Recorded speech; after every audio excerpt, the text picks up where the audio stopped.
बिल्कुल भगवान विष्णु और उनकी पत्नी लक्ष्मी भाग्य की देवी के समान प्रतीत होते थे। राजा दशरथ की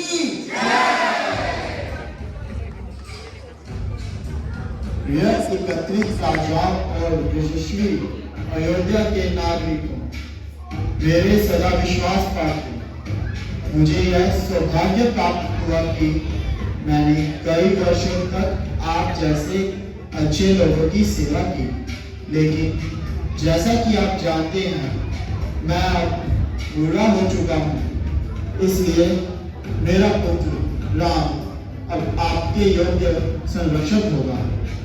राजा रामचंद्र की, राजा दशरथ की। प्रिय कैकेयी, क्या तुम उस खतरे को नहीं देख रही हो जो तुम्हारे सामने है?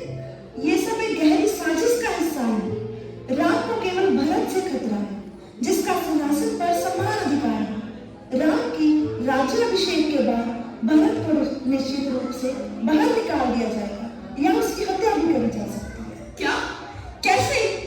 बहुत अच्छा, तो अब मेरी बात ध्यान से सुनो।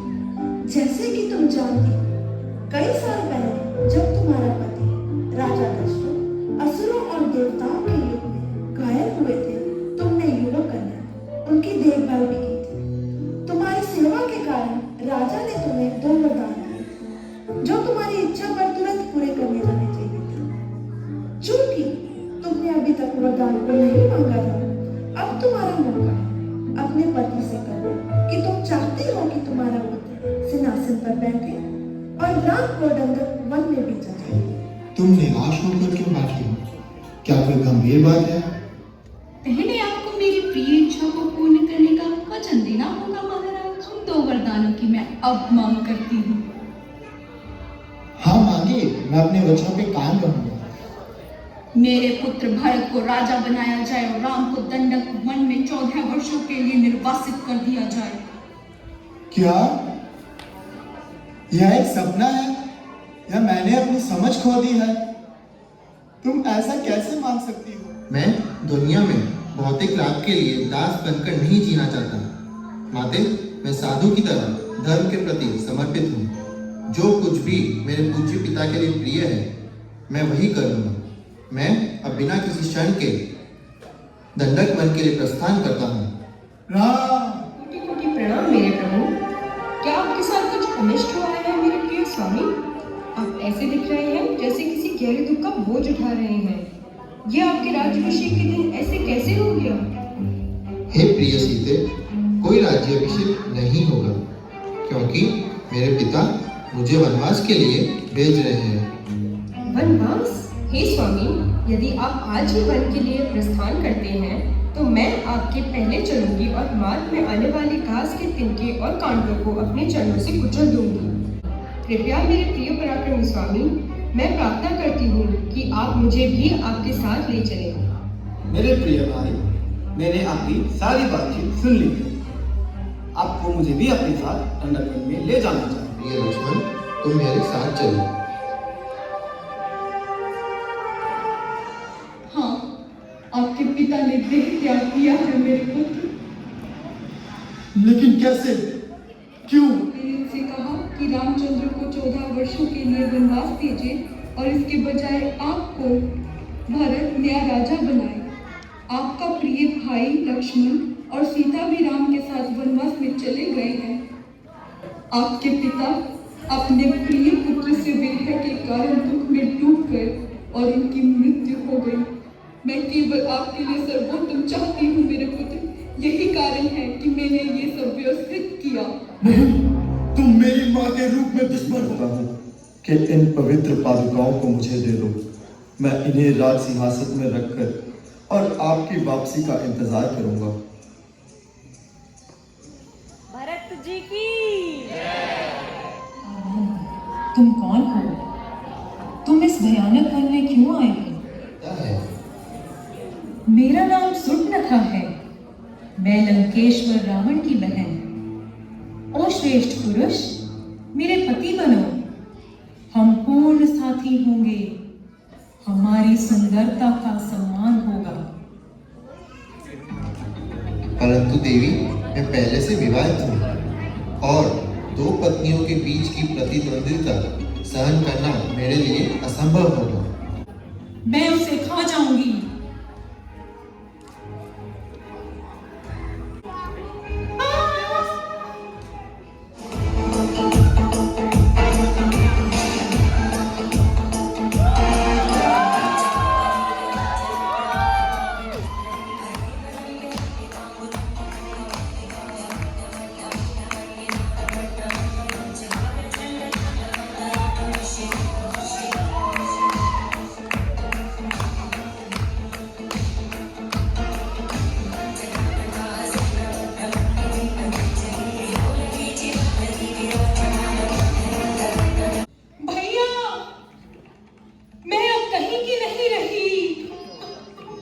किसने लंकेश की बहन और लंका का स्वाभिमान पर प्रहार करने का दुस्साहस किया है? उत्तर दो शूर्पणखा। राम है वो। मुझे उस राम का सर्वनाश चाहिए भैया। मरीच, राम ने मेरे स्वाभिमान पर प्रहार किया है। बिना किसी युद्ध के ही राम से बदला लूंगा। सीता पर केवल मेरा ही अधिकार होगा। मरीच, मेरी इस योजना में मेरा साथ दो, या तो तुम्हें यमराज का मुंह देखना पड़ेगा। तुम सोने के हिरण का रूप धारण कर दंडक वन में जाओ। प्रिय स्वामी, स्वामी लक्ष्मण, स्वामी। क्या हुआ सीते? प्रभु, वह देखिए कितना सुंदर हिरण है। प्रभु, ये मनमोहक हिरण मेरा मन मोह लेता है। कृपया इसे मेरे लिए लाएं वैशाली। मैंने ऐसा हिरण पहले कभी नहीं देखा। लक्ष्मण, यहीं रहो और सीता की रक्षा करो जब तक मैं वापस ना आ जाऊं। सीते, लक्ष्मण, रक्षा करो लक्ष्मण, सीते। लक्ष्मण, वो पुकार, जाकर देखो क्या वो स्वामी की आवाज थी? ठीक है, यहाँ मैं यही आपके चारों ओर एक सुरक्षा रेखा बनाऊंगा। जब तक आप इस रेखा के बाहर नहीं जाएंगी, आप एक विशेष मंत्र द्वारा सुरक्षित रहोगे। अब मैं जा रहा हूँ।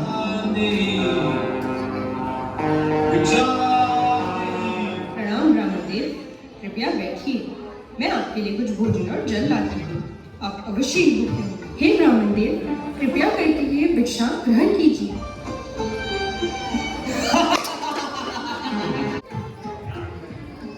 सीता, तुम कहाँ हो सीता? ओ मेरी प्रिय सीता, तुम कहाँ चली गई हो?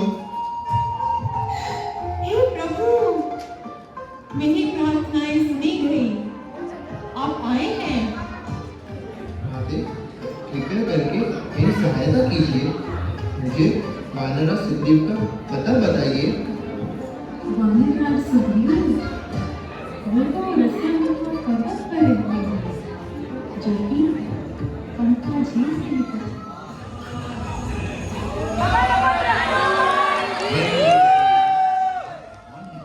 जिनका रूप सिंह के समान है, जो वीरता, गरिमा और सौंदर्य से भरे हुए हैं।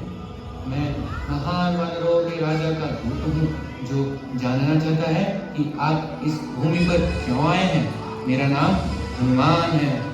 हे उत्कृष्ट हनुमान, मैं लक्ष्मण हूँ और ये मेरे प्रतिभाशाली भाई भगवान रामचंद्र है।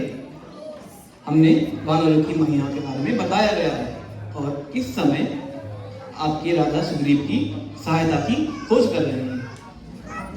मित्र सुग्रीव, मैं अपनी धर्म पत्नी सीता को ढूंढ रहा हूँ, जिसका अपहरण रावण ने किया है। कृपया सहायता कीजिए। वृंदा, मैं तुम्हें आदेश देता हूँ, तुम अपने सैनिकों के साथ पूर्व दिशा की ओर जाओ। 7 समुंदर, 7 द्वीप और इस ब्रह्मांड के पूर्व कोने तक।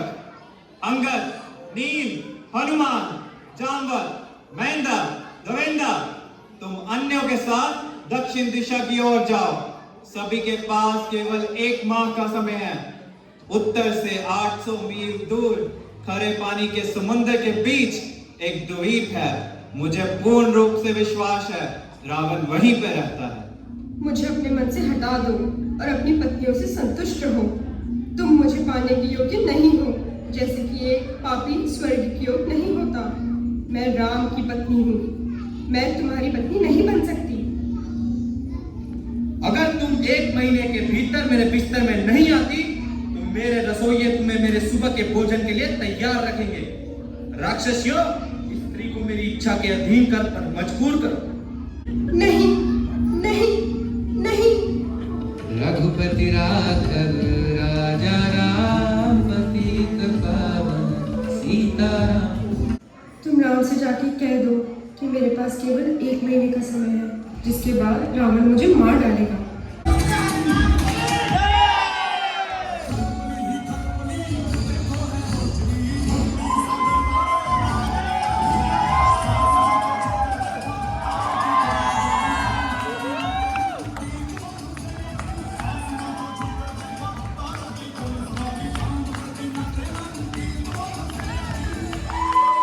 मेरा उद्देश्य पूरा नहीं होगा जब तक मैं राक्षसों की असली ताकत का पता नहीं लगा लेता।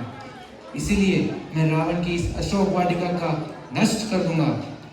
इसके कारण रावण का गुस्सा भड़क जाएगा। जब राक्षसों की सेना मुझ पर हमला करेगी तब मैं उन्हें नष्ट कर दूंगा और फिर प्रभु श्री राम के पास वापस लौट जाऊंगा। इंद्रजीत, तुम युद्ध में अद्वितीय हो और केवल तुम ही मेरे समान हो। तुमने स्वर्ग के राजा और सभी देवताओं को पराजित किया है और भगवान ब्रह्मा से अस्त्र भी प्राप्त किए हैं। जाओ और इस रहस्य में दुश्मन को पराजित करने के लिए जो आवश्यक हो वो करो। आज तुम्हारा अंत सुनिश्चित है। मेरे तीरों से बच नहीं पाओगे। पवन पुत्र हनुमान की जय। सियावर रामचंद्र की जय। असंभव, मेरे तीर इस वानर को नहीं छू सकते। मुझे कुछ और उपाय सोचना होगा। ब्रह्मास्त्र हनुमान को लगकर उन्हें दिव्य बंधनों में जकड़ देता है। एक क्योंकर जैसा प्राणी कौन है? हमें से तुरंत मार देना चाहिए। भाई, संदेशवाहकों को मारना उचित नहीं है। शास्त्रों के अनुसार केवल अंग भंग या अन्य दंड दिया जा सकता है, हत्या नहीं। आप महान विद्वान हैं, क्रोध में अपना ज्ञान व्यर्थ ना करें। वानर अपनी पूंछ को बहुत प्रिय मानते हैं। यदि तुम इसका अपमान चाहते हो तो इसकी पूंछ में आग लगा दो और इसे लंका की गलियां में घसीटो। विभीषण, तुमने सही कहा। राक्षसों, इसकी पूंछ में आग लगाओ और इसे घसीटते हुए लंका की गली में लेकर जाओ। राक्षस हनुमान को लंका की गलियों में घसीटते हैं। लोग दरवाजों और खिड़कियों से बाहर आकर तमाशा देखते हैं। हे अग्निदेवता, यदि मैंने अपने पति की सेवा और तप से पुण्य अर्जित किया है तो कृपया करके हनुमान को इस अग्नि से कष्ट न होने दें। अग्नि शीतल हो जाती है। हनुमान मुस्कुराते हुए अपनी पूंछ से राक्षसों को मारते हैं और कूदकर लंका के ऊपर से उड़ने लगते हैं। रावण, अब तेरी लंका का अंत निकट है। अब यह अग्नि तेरी लंका को जला लगेगी। इस वानर को कोई रोको, मेरी लंका जल रही है। हनुमान एक छत से दूसरी छत पर कूदते हैं, लंका के हर कोने में आग फैलाते हैं। माता, मैंने रावण की लंका को जलाकर खाक कर दिया है। अब मैं प्रभु श्री राम के पास जाकर उन्हें आपकी खबर दूंगा। मुझे सब कुछ बताओ प्रिय हनुमान। रावण ने उन्हें समुद्र पार लंका के द्वीप पर बंदी बना के रखा हुआ है। प्रभु राम, हमें क्षमा कीजिए, हम आपको पहचान नहीं पाए। अब संपूर्ण सृष्टि के स्वामी हैं, तो मुझ पर क्रोध ना करो। आपकी सेना के लिए मैं एक विशेष अनुरोध करूँगा। आप एक सेतु बनवाइए और मैं उसे अपने जल पर तैरने दूंगा। सभी वानरों एक साथ बोलो, राम और लक्ष्मण की जय हो।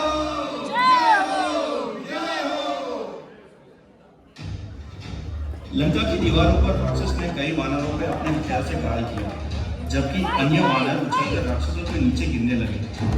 युद्ध का मैदान खून और मांस के कीचड़ में परवरित हो गया। हनुमान ने हिमालय इंद्रजीत, नीला ने निकुंभा और सुग्रीव ने प्रकाशा से लड़ाई की। अतिकाय मारा गया? यह कैसे संभव है? राम और लक्ष्मण की शक्ति का कोई अंत नहीं दिखता। क्या यह वास्तव में साधारण मानव है या यह कोई दिव्य रूप धारण किया हुआ है? पिताश्री, आप चिंता न करें। आज मैं स्वयं राम और लक्ष्मण का अंत करूंगा। उनके लिए ये दिन अंतिम दिन होगा।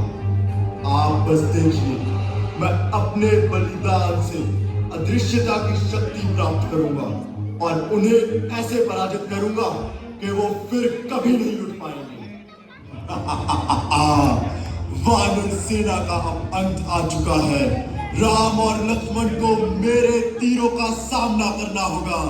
ब्रह्मास्त्र की शक्ति के सामने कोई जीवित नहीं रहेगा।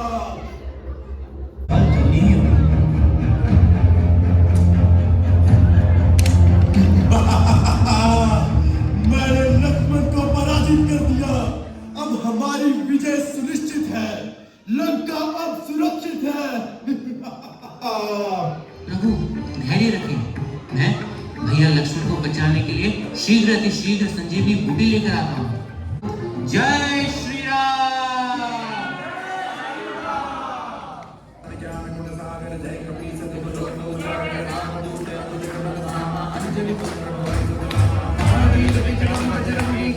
हनुमान विशाल पर्वत को उठाकर वापस युद्धभूमि की ओर बढ़े।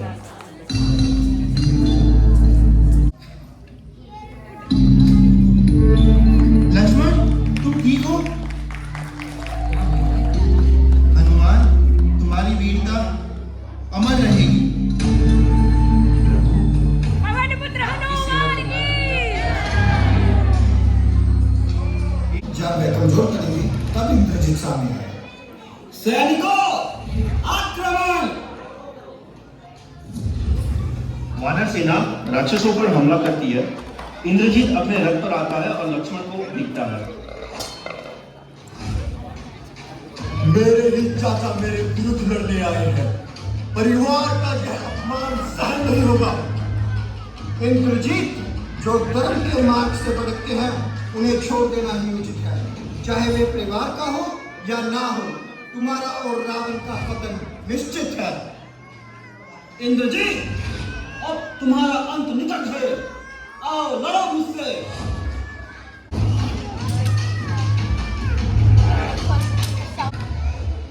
लक्ष्मण तीर चलाकर इंद्रजीत के रथ के सारथी का सिर काट देते हैं।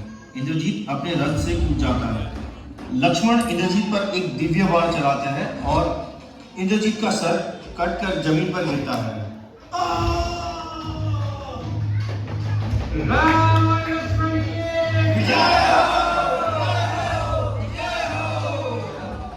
रावण, तूने छल से सीता का अपहरण किया था। आज तुझे अपने पापों का फल मिलेगा। अब देख मैं अपनी मायावी अस्त्र का प्रयोग कैसे करता हूँ। अब मैं तुम्हें अपनी सबसे शक्तिशाली शक्ति से मार डालूंगा। ब्रह्मास्त्र। राम ने वो अमोघ ब्रह्मास्त्र निकाला जो उन्हें अगस्त्य ऋषि ने दिया था। वह अस्त्र आकाश में विद्युत की भांति चमका। रावण, आज तेरा अंत होगा। ब्रह्मास्त्र ने रावण का हृदय चीर दिया। वह रक्त वमन करते हुए धरती पर गिर पड़ा। अवश्य प्रेम, यह मेरा अंत है। आज सीता को अपनाने का समय आ गया है। हो चुका था और धर्म ने अधर्म पर विजय प्राप्त कर ली थी। राम के हाथों से धरती को शांति और न्याय मिला।